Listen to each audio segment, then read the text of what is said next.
오늘은 우리가 읽은 본문을 중심으로 느헤미야 강해 시리즈 그 5번째 시간, 대적들의 공격을 이기는 방법, 대적들의 공격을 이기는 방법이란 제목으로 은혜의 말씀을 함께 나누고자 합니다. 우리가 지난 시간에 참 중요한 이야기를 나누었죠. 느헤미야를 중심으로 귀환한 그런 유대인들, 그 유대인들이 마음을 모아서 그 다음은 그렇게 순차적으로 각각의 구역을 맡은 구역들을 성실하게 쌓아감을 통해서 마침내 예루살렘 성벽의 재건이 시작이 되었다 하는 이야기를 함께 나누었습니다. 여러분, 이렇게 내부적인 연합과 결속이 매우 중요하죠. 그런데 이제 오늘 말씀을 느헤미야 4장을 통해서 보니까 이렇게 내부적으로 단합되고 결속됨으로 하나님의 일을 잘 진행하는 가운데서 외부적인 공격이 시작되게 되었습니다. 한마디로 하나님의 일을 방해하고 대적하는 이들이 생기게 되었다는 말입니다. 여러분, 이런 것을 볼 때 첫 번째로요, 하나님의 역사, 선한 일, 또 하나님의 일을 감당함에 있어서는 대적들이 일어난다라고 하는 현실성을 우리가 부인할 수 없습니다. 특별히 오늘 말씀에도 나오듯이 예루살렘 성벽의 재건에 있어서 대표적인 대적들이 있다면 바로 산발락과 도비아입니다. 1절에 보니까요, 산발락이 우리가 성을 건축한다 함을 듣고 크게 분노하여 유다 사람들을 비웃으며 라고 이야기합니다. 하나님의 역사를 이제 진행하는 가운데서 대적들이 하나님의 일과 하나님의 백성들을 향하여 비웃었다는 거예요. 그리고 분노를 표출했다는 것입니다. 여러분, 저들이 분노한 이유는 분명합니다. 왜 그렇습니까? 예루살렘 성벽이 재건되고 유다 백성들에게 안정이 되어지고, 그리고 또한 하나님께 드려지는 제사가 제대로 드려지게 되는 것에 대해서 몹시 불편했던 거예요. 왜냐하면 저들의 기득권과 저들의 영향력이 예루살렘과 유다 지역에 있었는데 그것이 이제 점점 소멸되어 갈 수 있다라고 하는 위기의식을 맞이했기 때문에 그렇습니다. 자신들의 이득이 침해를 받는다고 생각했기 때문에 하나님의 일이 흥왕하면 흥왕할수록 그것들을 싫어하고 분노했던 것입니다.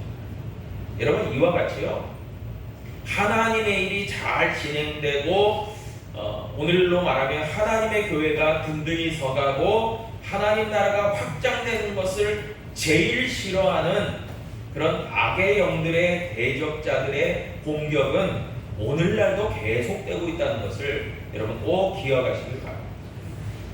여러분, 우리가 참 어느 면에서 보면 평안하다 하니까 여러분 그것이요 나태함으로 연결되고요, 그것이 오히려 망국으로 치달았다는 거예요. 여러분, 조선시대 때도 보면은 가장 전성기라고 할 수 있는 때가 잘 아시다시피 태조 이성계, 태종 이방원을 지나서 세종대왕 때가 최대 전성기입니다. 우리나라에 조선시대예요. 여러분, 그 조선시대 최대 전성기인 세종대왕 시대를 지나서 무려 200년 동안의 평화기가 옵니다. 물론 이제 여러 가지 소소한 그런 북쪽에서는 여진들의 침탈, 그리고 남쪽에서는 외구들의 침탈이 분명히 있었지만, 그러나 상당히 오랜 기간 동안 평화기가 와요. 여러분, 그런 가운데서 문제점이 발생합니다. 왜요? 군사력이 나태해지고 군사력과 국방력이 굉장히 약화됩니다. 그래서 이루어지는 게요, 바로 임진왜란이었다는 거예요. 여러분, 반드시요, 평화하다고 해서 안정적이라고 해서 방비를 게을리하는 순간, 국방력이 내려가는 순간 외적들은 그것을 호시탐탐 노리고 있다가 공격에 들어온다는 거예요. 여러분, 그런 점에서 저와 여러분들이 꼭 기억해야 될 것들이 있습니다. 그것들은 하나님의 일이 잘 진행될수록 여러분 방비를 튼튼히 해야 된다는 거죠. 여러분, 우리들에게 방패되는 것이 무엇입니까? 방비가 무엇입니까? 믿음의 방패 아니겠어요? 그러니까 하나님의 교회도 마찬가지죠. 잘 되어진다라고 할 때에 느슨하게 하면 안 되고 믿음의 방패를 들어서 성령의 검을 들어서 우리가 잘 방비하고 대처해야 될 필요가 있다는 거죠. 여러분, 느헤미야 때도요 마찬가지였다는 거예요. 저들이 하나님의 일이 왕성하게 진행됨을 보고 공격하기 시작한 거예요. 첫 번째 공격이 바로 비웃음이었다는 것입니다.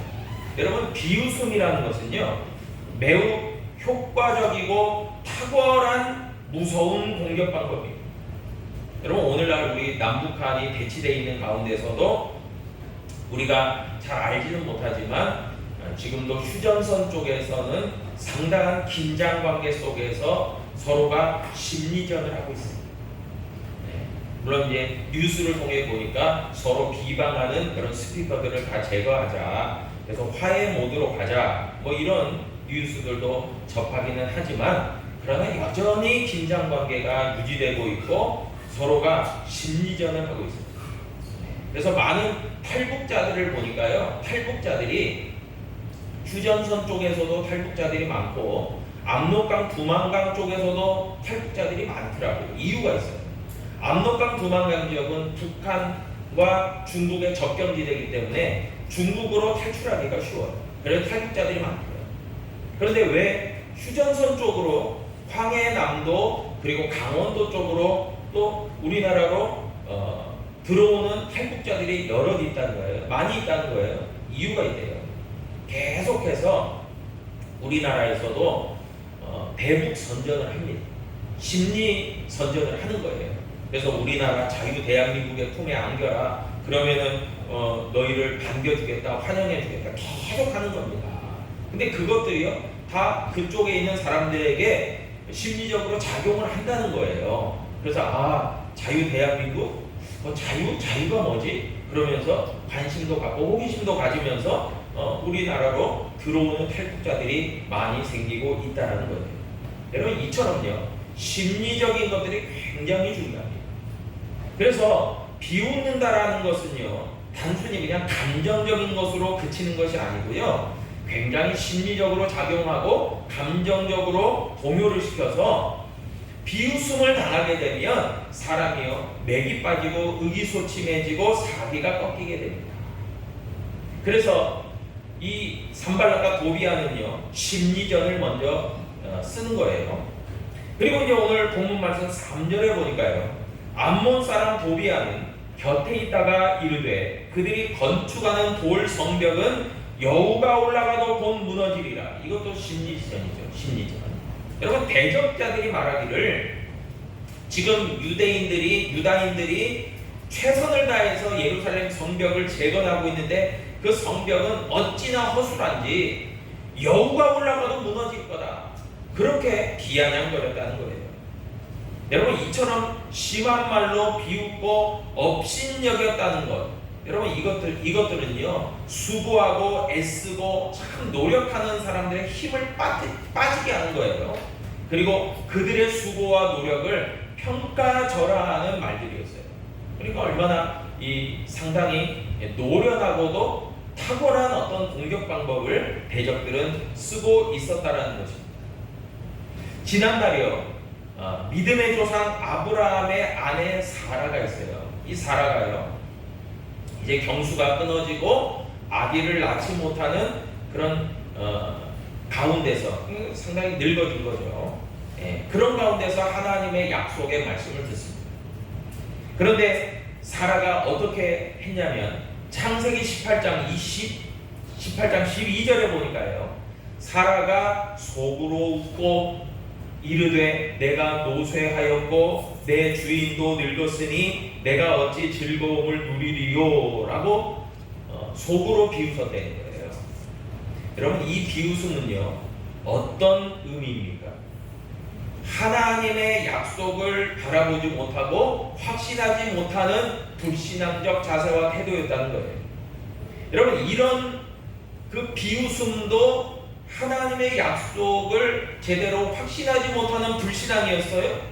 그런데 하물며 오늘 본문에 보는 이 느헤미야를 대적하는 이들이 비방하고 비난하고 또 비웃고 또 그렇게 하는 모든 것들은요, 하나님의 약속을 믿지 못하는 것을 뛰어넘어서 하나님을 대적하는 행위였다는 거예요.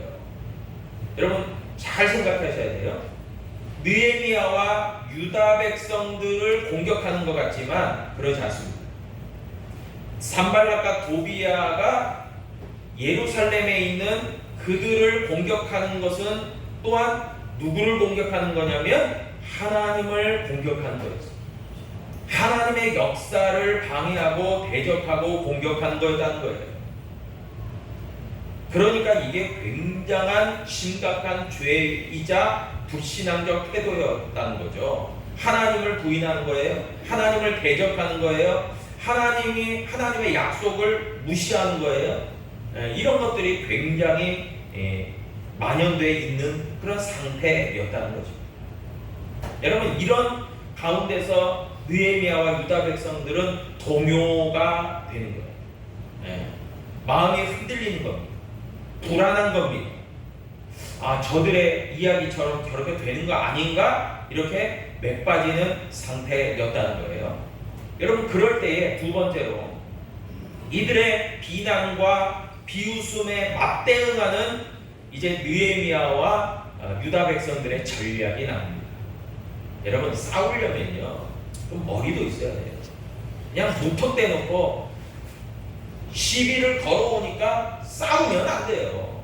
여러분, 예를 들어서 지난날 골리앗과 싸웠던 다윗이 있습니다. 여러분, 골리앗이 얼마나 매일같이 나와서 하나님의 군대를 모욕했다 했습니다. 그럴 때에 사울왕이 모르겠어요. 사울왕이 잘한 건 아니지만 그런다고 못한 것도 아닌 것 같아요. 왜냐하면은 섣부르게 그런 골리앗의 도발에 빠져서 흥분하고 화를 내면서 유다 백성들을 무리하게 싸움을 이제 걸었다면 패했을 거예요. 그런데 사울왕이 잘한 것 중에 하나가 뭐냐면 그런 골리앗의 도발에 동요되고 말려들지 않고 그냥 있었다는 거예요.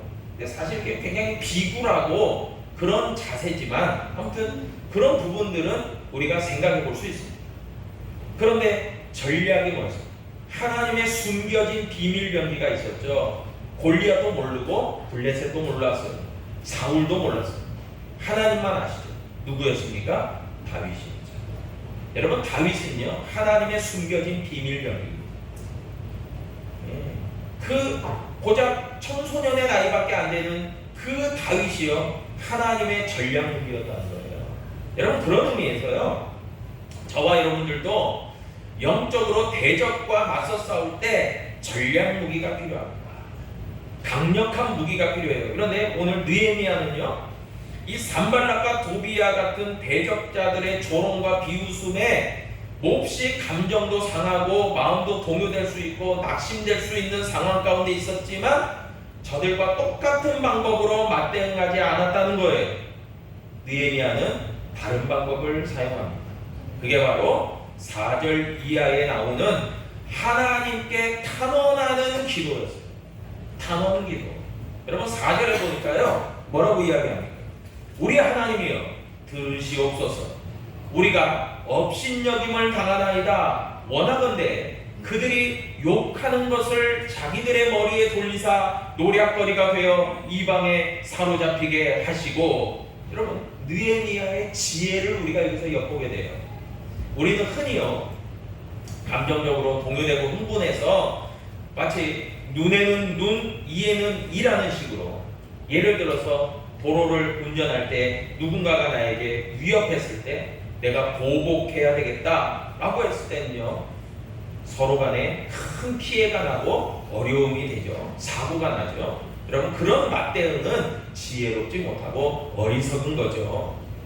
그런데 지금 느헤미야는 어떻습니까? 상당히 지혜로운 방법을 사용합니다. 조롱과 비웃음에 맞대응하기 위해서 저들과 똑같은 방법으로 하려고 하지 않습니다. 저들의 약점을 파고들고 저들의 마음을 또한 상하게 해야 될까? 이런 전략을 맞대응하지 않습니다. 하나님의 지혜 가운데서 느헤미야는요, 저들과는 전혀 다른 방법을 씁니다. 저들이 꿈도 꾸지 못하고 저들은 하지도 못하는 방법을 쓰는 거예요. 그게 바로 하나님께 대하여 하소연하며 기도했다는 것입니다. 여러분, 믿음의 사람들이요, 강한 것, 약한 것 같지만 강한 이유가 있어요. 억울한 일을 당하고요, 마음이 상할 때에 사람에게 보복하고 원수를 갖고 되갚으려고 하지 않습니다. 가장 먼저 믿음의 사람들의 특징은 하나님께 기도로 쏟아내놓는다는 거예요. 하소연한다는 거예요. 탄원한다는 거예요.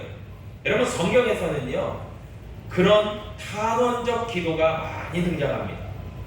대표적으로 시편 13편 1절 2절로 보니까요, 다윗이 탄원합니다. 하나님 앞에, 여호와여, 어느 때까지입니까? 나를 영원히 잊으셨습니까? 어느 때까지 나의 원수가 나를 이기는 것을 두고 보실 겁니까? 그렇게 하나님 앞에 탄원합니다. 예레미야 20장 7절에서 다음과 같이 탄원합니다. 여호와 하나님, 주께서 나를 권유하셨으므로 내가 그 권유를 받았습니다. 나는 날마다 조롱거리가 되고 사람마다 종일토록 나를 조롱하는데 하나님 어찌합니까? 라고 하나님께 하소연했습니다. 여러분, 그래요. 믿음의 사람들이라고 하는 특징이 있습니다. 믿음의 사람들의 구별점이 있어요. 세상의 방법, 세속적 방법, 저들의 똑같은 방법을 사용하지 않는다는 거예요. 하나님의 방법으로 맞대응한다는 것입니다. 여러분, 그래서 우리는요, 세상이 우리를 때로는 몰 이해와 몰 지각으로 우리를 조롱하고 비웃고 끊임없이 흔들고 공격할 때가 있어요. 그러면 절대로 여러분, 감정의 동요 가운데서 그들과 똑같이 맞대응하지 않기를 바랍니다. 반대로 느헤미야와 같이 하나님의 방법으로 기도로 승부를 걸어야 되는, 하나님의 전략 무기를 사용하는 저와 여러분 되어야 될 줄로 믿습니다. 여러분, 이런 기도 가운데서 하나님은 우리에게 어떻게 응답하십니까? 시편 34편 17절이 말합니다. 의인이 부르짖음에 여호와께서 들으시고 그들의 모든 환난에서 건지셨도다. 아멘. 여러분, 우리의 부르짖음을 하나님이 들으시고 계신다는 거예요. 탄원을, 하소연을 하나님은 들으신다는 거예요. 로마서도 마찬가지예요. 로마서 8장 26절도 보니까 말할 수 없는 탄식으로 우리를 위하여 친히 간구하신다. 아멘. 하나님도 조롱당하고 무시당하고 비웃음당하고 공격당하고 마음에 큰 상처를 받는 우리들을 보시면서 탄식하신다는 거예요. 분노하신다는 거예요. 함께 힘들어하신다는 거예요. 그리고 응답하신다는 거죠. 여러분, 그래서요, 정말 우리가 기도의 시간을 통해서도 하나님 앞에 우리의 마음을 토해놓고 우리의 마음을 하나님께 드리면서 탄원하면서 하소연하면서 이런 것이 필요하다는 것입니다. 이게 굉장히 정직한 기도죠. 여러분, 또한 2절, 5절의 말씀에 보니까요, 다음과 같이 말합니다. 주 앞에서 그들의 악을 덮어두지 마시며 그들의 죄를 도말하지 마옵소서. 그들이 건축하는 자 앞에서 주를 노하시게 하였음이니이다 라고 얘기합니다. 여러분, 대적들은요, 지금 천지분간이 안 되는 거예요. 지금 자기들이 공격하는 게 하나님임을 깨닫지 못해요. 그래서 무지한 거예요. 그리고 저들의 죄가 얼마나 심각하고 큰 것인지를 깨닫지 못하는 거예요. 근데 느헤미야는 그걸 정확하게 제시합니다. 하나님, 저들의 죄는 하나님을 대적하는 죄 아닙니까? 저들의 죄를 도말하지 마십시오. 저들에게 갚아주십시오. 저들에게 하나님의 노를 바라여 주십시오 라고 기도하고 있어요. 여러분, 그렇기 때문에요, 정말 느헤미야와 같이 세상의 방법이 아닌 하나님의 방법으로 기도하기를 시작할 때 문제의 해결이 일어나는 줄로 믿으시기를 바랍니다. 예. 또한 세 번째 보니까요, 오늘 말씀, 본문 말씀을 통해서 보면 이런 심한 동요와 그리고 아픔 속에서도요, 대적들의 공격 속에서도 하나님의 일을 믿음으로 이어갔다라는 것입니다. 여러분, 이러한 대적들의 공격에 느헤미야와 유다 백성들은 흔들릴 수도 있었어요. 그런데요, 오늘 성경 본문 6절에 보니까 다음과 같이 이야기합니다. 이에 우리가 성을 건축하여 전부가 연결되고 높이가 절반에 이르렀으니 이는 백성이 마음 들여 일을 하였음이니라 하고 이야기합니다. 여러분, 성벽을 쌓는 고단한 그런 노동도 힘들지만 대적들이 비웃고 공격하고 멸시하고 하기 때문에 얼마나 힘들었겠습니까? 그러니까 중도에 포기하고 싶은 생각이 많이 들었을 거예요. 그런데도 불구하고 저들은 전부를 연결하고 마음을 들여 성의 절반을 쌓는 수고를 마다하지 않았다는 거예요. 갈라디아서 6장 9절이 얘기합니다. 우리가 선을 행하되 낙심하지 말지니 포기하지 아니하면 때가 이름에 거두리라. 아멘. 여러분, 믿음의 사람들의 특징이 있죠. 아까 제가 얘기했듯이 세상의 방법이 아닌 하나님의 방법을 추구한다. 또한 두 번째는 뭡니까? 믿음의 사람들의 특징은요, 결국 포기하는 법을 모른다는 거예요. 끝까지 하나님 믿고 나아간다는 거예요. 제가 좋아하는 영어 말처럼 keep going, 끝까지 간다는 겁니다. 왜 그렇습니까? 하나님은 그 모든 것을 이루실 분인 것을 확신하고 믿기 때문에 그런 거죠. 그렇기 때문에 포기하지 않는 거죠. 여러분, 예수 믿는 이들은요, 중도 포기를 모르는 사람들. 여러분, 중도 포기를 한다는 것은요, 믿음에서 파손되고 믿음에서 떠난 거예요. 그렇기 때문에 우리는요, 끝까지 가는 거예요. 힘들어도요. 여러분, 6절에서 보니까요, 백성이 마음 들여 일을 했다 그렇게 나옵니다. 마음 들여 일을 했다. 이 말을 좀 풀어서 설명하면 이런 의미입니다. 백성들이 일을 할 때에 그들의 마음을 그 일에 담아서 진행했다라는 얘기입니다. 곧 일을 할 때에요, 단순하게 손으로 작업하는 것 같고 손으로 성벽을 쌓는 것 같았지만 그러지 않았다는 거예요. 무슨 일을 하든지 손으로 하는 것 같지만 표현되어지는 것은 손이지만 그러나 그들의 마음이 그곳에 있었다는 거예요.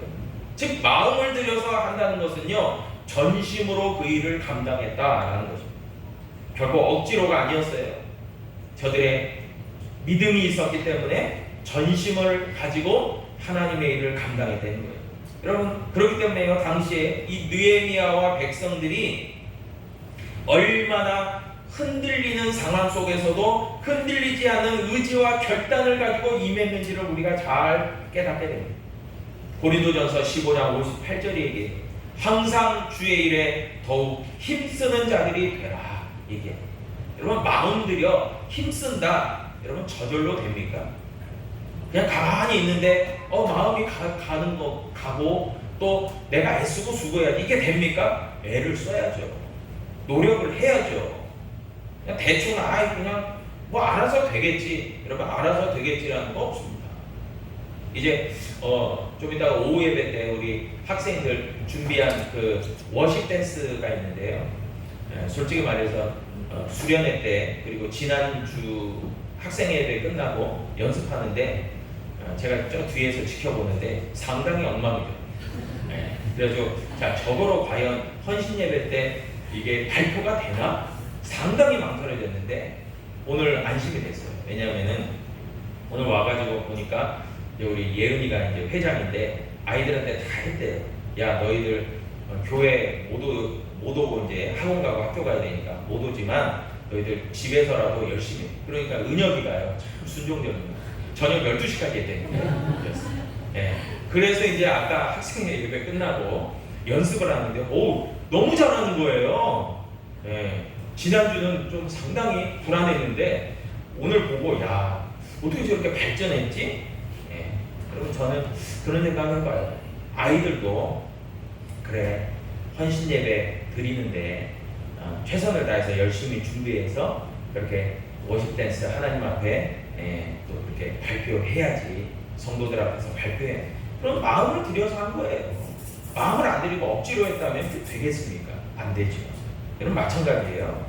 우리가 하나님의 일을 감당하고자 할 때에 하나님은 우리의 중심을 보시기 때문에 마음을 들여 행하는 것이 필요한 것이죠.